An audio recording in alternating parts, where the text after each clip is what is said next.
Bismillah. Assalamualaikum warahmatullahi wabarakatuh. Selamat siang, salam sejahtera bagi kita semua. Salam Merdeka Belajar. Perkenalkan, nama saya Nur Wahid Adi Prasetyo, Skom Mkom.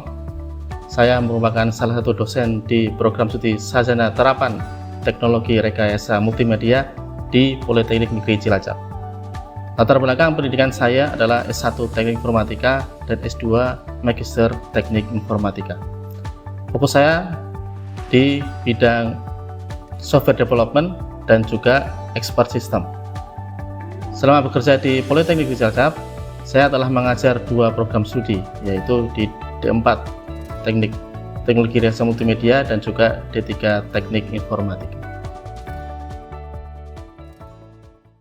Pada kesempatan ini, melalui video aspek pengajaran yang merupakan salah satu dokumen pernyataan diri dosen dalam unjuk kerja Tridharma Perguruan Tinggi atau PDD UKT-PT, saya akan memaparkan mengenai salah satu mata kuliah yang saya ampu, yaitu Rekayasa Perangkat Lunak. Mata kuliah Rekayasa Perangkat Lunak merupakan mata kuliah di program studi D3 Teknik Informatika Politeknik Negeri Cilacap dengan kode 0220102. Mata kuliah ini merupakan mata kuliah teori yang mempunyai bobot 2 SKS dan menjadi prasyarat untuk menempuh mata kuliah seperti pemrograman web, pemrograman mobile, pemrograman berbasis web framework, dan pemrograman berorientasi objek. Mata kuliah Rekayasa Perangkat Lunak adalah mata kuliah yang membahas mengenai 1. Konsep dasar perangkat lunak dan rekayasa perangkat lunak. 2. Manajemen proyek perangkat lunak. 3. Siklus hidup pengembangan perangkat lunak atau SDLC. Yang 4. Perencanaan atau analisis kebutuhan perangkat lunak. Yang 5. Pemodelan atau perancangan perangkat lunak. Yang 6. Strategi dan teknik-teknik pengujian perangkat lunak. Serta yang ke-7 adalah pemeliharaan perangkat lunak. Adapun capaian pembelajaran mata kuliah atau CPMK dari mata kuliah Rekayasa Perangkat Lunak antara lain: yang pertama, mahasiswa mampu mengetahui dan menjelaskan mengenai konsep rekayasa perangkat lunak. Yang kedua, mahasiswa mampu menjelaskan dan membandingkan model-model pengembangan siklus hidup pengembangan perangkat lunak atau SDLC, serta merumuskan model tersebut dalam sebuah manajemen proyek perangkat lunak. Yang ketiga, mahasiswa mampu menjelaskan tahap analisis kebutuhan serta merumuskan teknik analisis kebutuhan sistem berdasarkan pemikiran logis dan bertanggung jawab. Yang keempat, mahasiswa mampu menjelaskan mengenai model perancangan dan merangkai desain perangkat lunak yang logis dan inovatif serta mandiri sesuai bidang keahlian. Yang kelima, mahasiswa mampu menjelaskan tahap dan strategi pengujian perangkat lunak serta melaksanakan pengujian pada sebuah perangkat lunak untuk merumuskan kualitas dari perangkat lunak. Dan yang keenam, mahasiswa mampu menjelaskan tahap pemeliharaan perangkat lunak.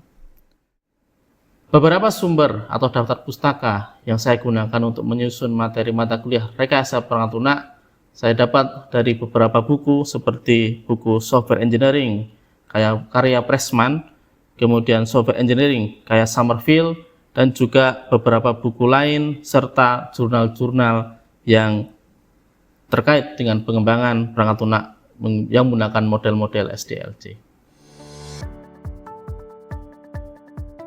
Sistem pembelajaran yang saya terapkan di mata kuliah Rekayasa Perangkat Lunak adalah DIA, yaitu Delivery atau penyampaian materi perkuliahan, Interaktif atau forum diskusi, dan Assessment atau penugasan dan kuis. Selama ini, penyampaian materi mata kuliah Rekayasa Perangkat Lunak dilakukan secara offline maupun online. Secara offline, dosen menerangkan langsung kepada mahasiswa dengan tatap muka. Adapun secara online, dosen menerangkan kepada mahasiswa melalui Zoom atau e-learning. Dosen juga memberikan mahasiswa kesempatan untuk saling berdiskusi mengenai beberapa permasalahan terkait perekayasaan perangkat lunak dengan presentasi secara kelompok untuk membahas tema tertentu atau memberikan masukan kepada para mahasiswa terkait tema tugas akhir yang dapat diambil yang berhubungan dengan pengembangan perangkat lunak. Selain itu, sebagai dosen juga memberikan penugasan berupa membuat atau mereview jurnal terkait pengembangan perangkat lunak serta mengadakan kuis pada beberapa pertemuan sebagai bentuk review pembelajaran mahasiswa.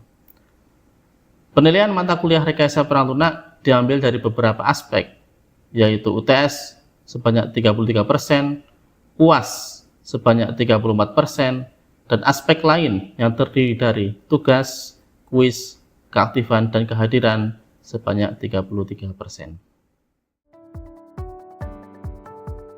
Berikut ini adalah video pengajaran yang dilakukan secara tatap muka di kelas dari mata kuliah rekayasa perangkat lunak. Assalamualaikum warahmatullahi wabarakatuh. Waalaikumsalam warahmatullahi wabarakatuh. Oke, kembali lagi ke mata kuliah rekayasa perangkat lunak ya. Selamat siang. Selamat sehat. Alhamdulillah masih sehat ya pada siang hari ini. Gitu ya. Oke. Pada pertemuan hari ini kita akan bahas pada pertemuan 14 ya. Kita akan membahas mengenai pengujian perangkat lunak masih dalam kelanjutan materi kemarin atau pertemuan kemarin, yaitu di pengujian perangkat lunak. Ada yang masih ingat kemarin kita bahas apa? Coba. Saya Pak, materi terkait pengujian white box dan black box. Oke, materi terkait pengujian white box dan black box. Jadi white box dan black box adalah salah satu teknik pengujian yang harus Anda kuasai, harus Anda ketahui untuk diterapkan di tugas akhir gitu ya. Nah, pada pertemuan ini kita akan bahas pengujian yang lain, yaitu pengujian usability gitu ya. Nah, sebelum kita mulai, saya akan terangkan dulu apa sih capaian pembelajaran mata kuliah dan juga sub CPMK-nya pada pertemuan hari ini. Jadi untuk pertemuan 14 ini karena masih pengujian perangkat lunak ya, maka dari RPS rekayasa perangkat lunak itu berada pada CPMK nomor 6, yaitu mahasiswa harus mampu menjelaskan tahap dan strategi pengujian perangkat lunak serta melaksanakan pengujian pada sebuah perangkat lunak untuk merumuskan kualitas dari perangkat lunak gitu ya. Jadi intinya Anda diminta untuk dapat memahami terkait teknik dan strategi pengujian perangkat lunak untuk diterapkan di pengujian perangkat lunak untuk mengetahui kualitas dari perangkat lunak tersebut. Kemudian sub CPMK-nya adalah terkait mahasiswa mampu menjelaskan dan melaksanakan pengujian usabilitas pada perangkat lunak. Nah, ini adalah pokok bahasan kita pada hari ini. Baik, apa itu usabilitas? Apa itu pengujian usabilitas? Gitu ya. Nah, saya ambil dari jurnalnya Kurniawan, Novriyadi, dan Nata tahun 2022. Pengujian usabilitas adalah terkait pengujian terkait atribut kualitas yang dapat menilai seberapa mudah antarmuka pengguna digunakan atau antarmuka dirancang dengan baik dan dapat meningkatkan interaksi yang mudah antara pengguna dan sistem. Intinya adalah pengujian ini digunakan untuk mengetahui apakah pengguna itu mudah dalam menggunakan sistem. Seperti itu. Seberapa mudah sih pengguna itu menggunakan sistem? Nah, kita pakai pengujian usabilitas.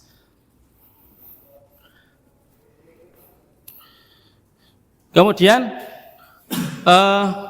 ada 5 komponen dari pengujian usabilitas terkait kualitas. Jadi ada 5 komponen kualitas dari pengujian usabilitas. Ya, saya ambil dari jurnalnya Prasetya, Wanti, Sari, dan Puspitasari tahun 2022. 5 komponen itu adalah yang pertama learnability. Apa itu learnability? Learnability adalah bagaimana pengguna itu mudah dalam memahami sistem itu. Ya, learn, paham, gitu ya. Kemudian efisiensi, bagaimana pengguna itu cepat dalam menggunakan sistem itu. Ya, apakah pengguna itu cepat atau enggak? Gitu. Kemudian daya ingat atau memorability. Ya, apakah pengguna dapat dengan cepat mengingat cara untuk menggunakan sistem. Nah, apakah dia ingat misalkan letak suatu menu di mana? Apakah dia ingat misalkan kalau misalkan membayar ya, misalkan e-commerce ya, bagaimana membayar atau memilih barang sampai dia membayar itu seperti apa dan sebagainya. Itu adalah daya ingat atau memorability. Kemudian kesalahan atau error. Seberapa banyak pengguna itu melakukan error ketika menggunakan sistem. Ya, dan seberapa banyak juga pengguna itu dapat memperbaiki error tersebut. Jadi seberapa banyak error itu muncul dan berapa banyak pengguna itu bisa memperbaiki error itu. Seperti itu. Itu adalah error atau kesalahan.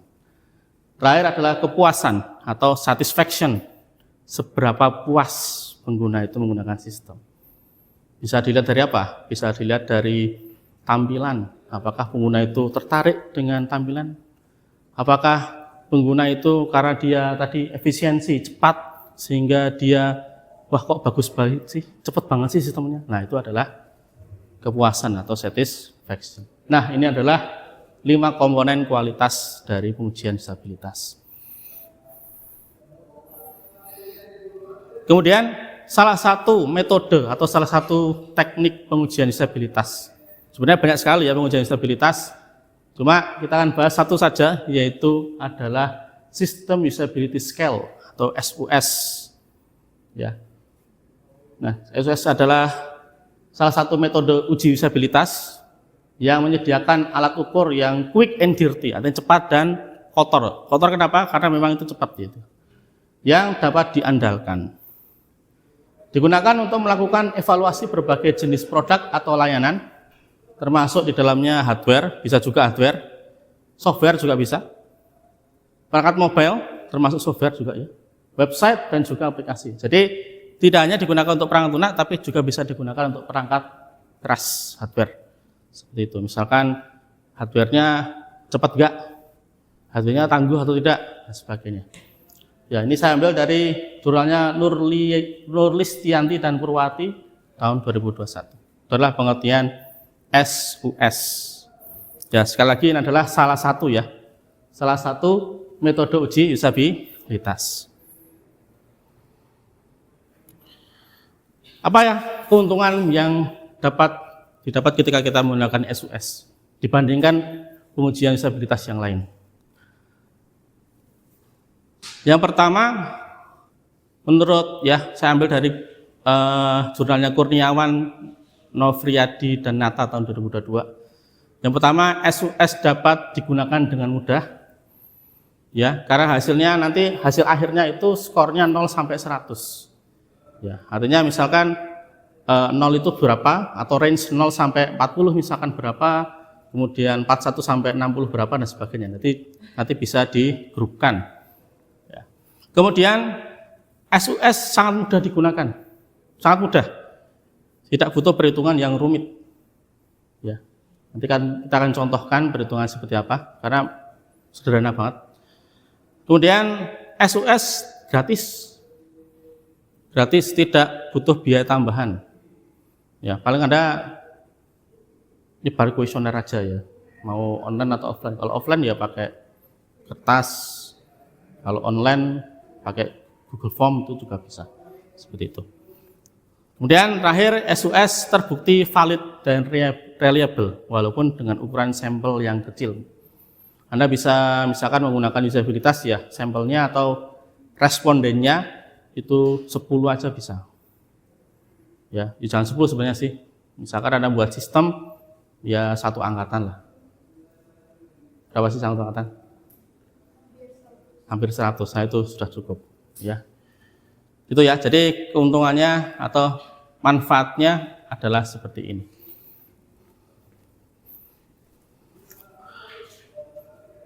Kemudian pertanyaan SUS saya ambil dari jurnalnya Prasetya Wanti Sari dan Puspita Sari tahun 2022. Ada 10 pertanyaan SUS.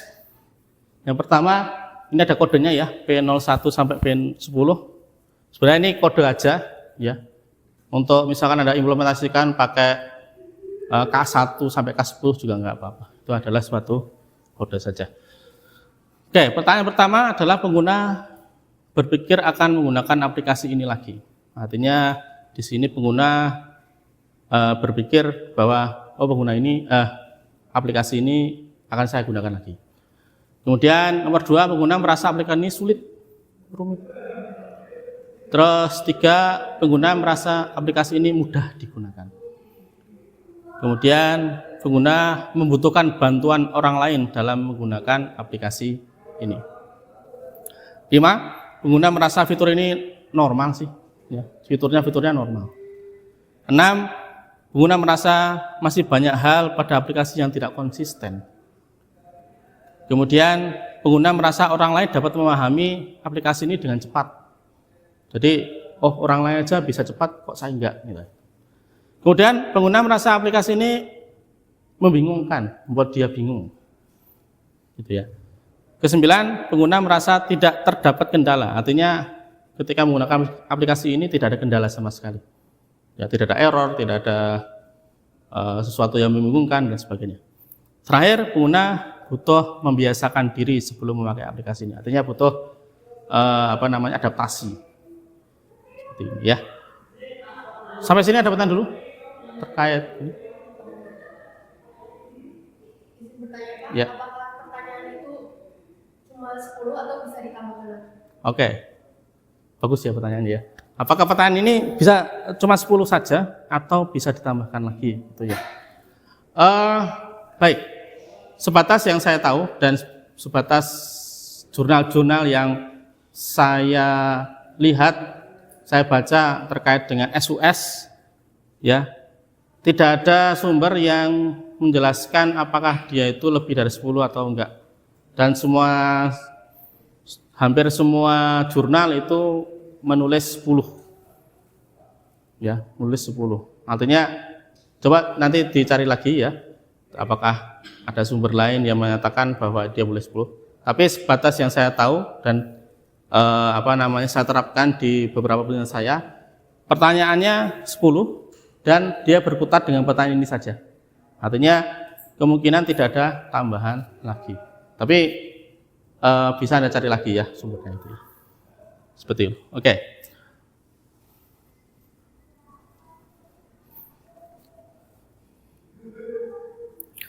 Kemudian bagaimana aturan perhitungan SUS? Bagaimana perhitungannya? Karena pengujian itu harus ada perhitungannya untuk mengetahui atau mendapatkan nilai akhirnya dari pengujian, gitu kan? Bagaimana perhitungannya?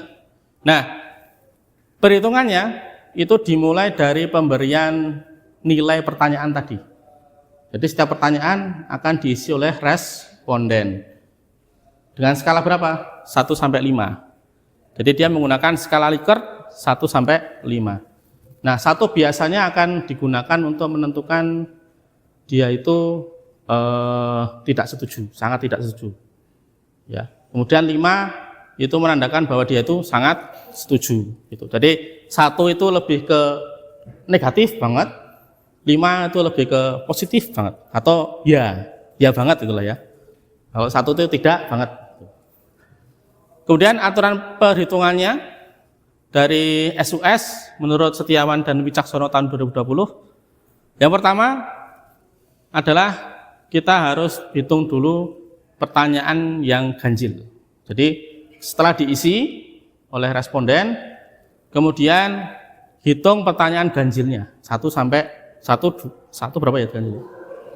1, 3, 5, 7, 9 gitu ya. Nah, itu pertanyaan ganjil.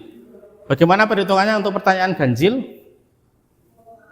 Nilai skala Likertnya dikurangi 1. Jadi kalau responden isinya 5, maka 5 dikurangi 1. Nah, jadi artinya nanti nilainya aslinya 4. Gitu.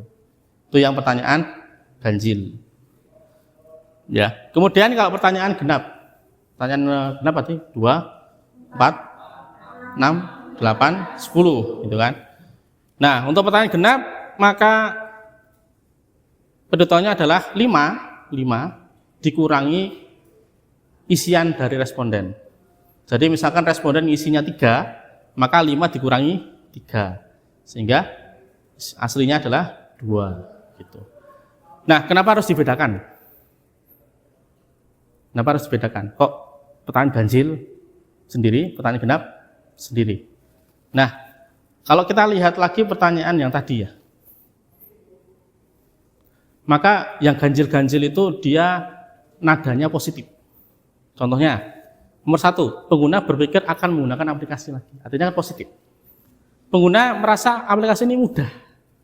Positif. Pengguna merasa fitur ini berjalan normal. Positif. Pengguna merasa orang lain dapat memahami dengan cepat. Artinya, oh orang lain aja bisa ya. Nah, itu positif. Pengguna merasa tidak ada kendala. Positif kan? Artinya tidak ada error di sistem. Itu adalah pertanyaan yang ganjil. Kalau pertanyaan genap, dia nadanya negatif. Contohnya, pengguna merasa aplikasi ini sulit. Negatif kan? Pengguna merasa butuh bantuan orang lain, nggak pede dengan dirinya sendiri. Artinya butuh bantuan. Negatif kan? Pengguna merasa masih banyak hal yang tidak konsisten. Artinya nggak percaya dengan sistem. Negatif gitu kan? Pengguna merasa aplikasi ini bingung, membingungkan. Negatif kan? Terakhir, pengguna butuh membiasakan diri. Negatif juga. Nah, itulah kenapa dibedakan pertanyaan ganjil dan pertanyaan genap. Pertanyaan ganjil itu lebih ke optimisme, positif, sedangkan yang genap adalah negatif ya. Gitu. Sehingga perhitungannya berbeda. Nah, setelah dihitung pertanyaan ganjil dan genap, kemudian setiap pertanyaan nanti berapapun respondennya, ya. Jadi setiap pertanyaan akan dijumlahkan semuanya. Ya, per pertanyaan 1 itu berapa responden? Misalkan yang ngisi adalah 10 responden, maka dijumlah semuanya. Terus hasil akhirnya dikali dengan 2,5. Ya, misalkan pertanyaan 1 ngisinya 10 responden, jumlahnya misalkan 30. Nah, 30 ini nanti dikali 2,5 sehingga menjadi berapa? 85 ya? 75 ya? 30 kok. 75 ya, betul ya? Sorry, 75. Betul. Sehingga itulah bobot skor SUS untuk pertanyaan 1 itu 75. Padahal totalnya kan 30, tapi karena dikali 2,5 jadinya 75. Nah, dan kita hitung sampai pertanyaan ke-10. Kemudian kalau sudah sampai pertanyaan 10, ya ditotalkan terus dikalikan 2,5, maka jumlahnya itu kemudian jumlah seluruhnya, jadi pertanyaan 1 sampai pertanyaan 10, jumlahkan semuanya, kemudian dibagi jumlah responden. Ya, misalkan totalnya nanti dapat 872. Nah, respondennya misalkan 10, maka 872 dibagi 10. Maka hasilnya adalah 87,2.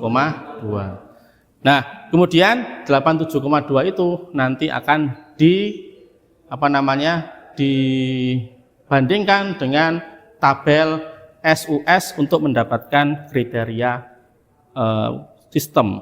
Nah, ini tabelnya. Ya, saya ambil dari jurnalnya Sembodo, Fitriana, dan Prasetyo tahun 2021. Jadi kalau kita sudah menentukan atau menghasilkan nilai akhirnya, kita tinggal compare ke tabel skor SUS. Saya tadi berapa? 87,2. Maka 87,2 itu di mana? A ya, excellent. Seperti itu. Nah, artinya sistem yang kita uji usabilitasnya itu berada pada kriteria excellent. Seperti itu. Ya. Kemudian bagaimana sih contoh perhitungannya? Nah, ini kelihatan nggak ya? Kelihatan ya? Oke. Ini adalah pertanyaannya 1 sampai 10 tadi. Kemudian saya contoh aja 3 responden gitu ya. Nah, kita isi respondennya suruh ngisi nih. Dari pertanyaan 1 sampai pertanyaan 10. Dia ngisinya seperti ini. Ya, responden 2 sama juga. responden 3 sama juga. Nah, bagaimana cara mendapatkan ini? Ya, Anda harus ngerekap, artinya kalau Google Form gampang. Ya. Kalau yang manual ya itu ngerekapnya agak susah. Apalagi kalau respondennya ngisinya satu baris semua. Nah, itu agak susah. Ya gampang sih malah, tapi nanti nilainya malah gitu. Oke, intinya dari 3 responden sudah ngisi. Kemudian tadi ya kita terapkan. Kalau pertanyaan ganjil artinya dikurangi 1, maka 3 dikurangi 1 maka jadi 2. Kemudian 5 dikurangi 1 menjadi 4 dan seterusnya. Jadi untuk pertanyaan ganjil dikurangi 1. Kemudian untuk pertanyaan genap ya, 5 dikurangi isiannya. Contohnya kita diisi 2, maka 5 dikurangi 2 berarti 3. Seperti itu dan seterusnya ya. Sehingga ini tuh hasil untuk penghitungannya adalah ini. Kemudian gimana? Setiap pertanyaan untuk semua responden dijumlahkan dikali dengan 2,5. Contohnya misalkan pertanyaan 1, 2 tambah 4 tambah 2 8. 8 kali 2,5 20. Pas ya, 20. Ya. Jadi setiap pertanyaan ditotal dijumlah semuanya kemudian dikali 2,5. Hasilnya adalah ini.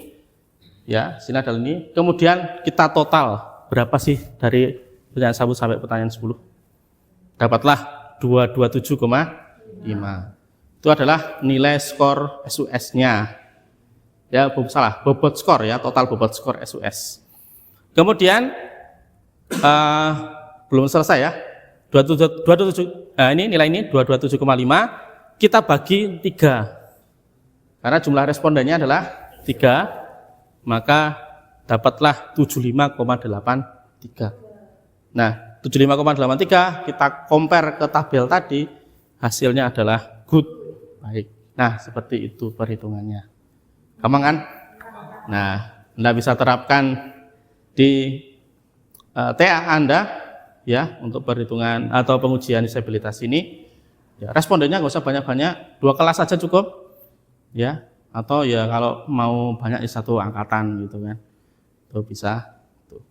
Sebenarnya ada satu lagi ya untuk pengujian disabilitas, tapi ya tadi karena keunggulannya adalah lebih sederhana, mungkin ini bisa Anda gunakan.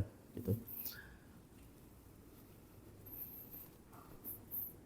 Baik, ini sumbernya saya dapat dari jurnal semua, agak banyak ya.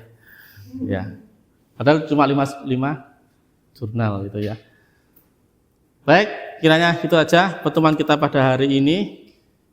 Ya, mudah-mudahan apa yang saya sampaikan bisa bermanfaat gitu ya, dan bisa Anda terapkan di tugas akhir gitu ya. Demikian saya akhiri. Wassalamualaikum warahmatullahi wabarakatuh.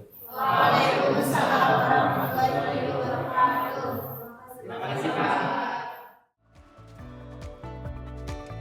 Semoga video aspek pengajaran mata kuliah rekayasa perangkat ini dapat memberikan gambaran proses pengajaran di Politeknik Negeri Cilacap. Dan saya berterima kasih atas semua pihak yang membantu pembuatan video ini. Selamat siang, salam sejahtera bagi kita semua, salam merdeka belajar. Wassalamualaikum warahmatullahi wabarakatuh.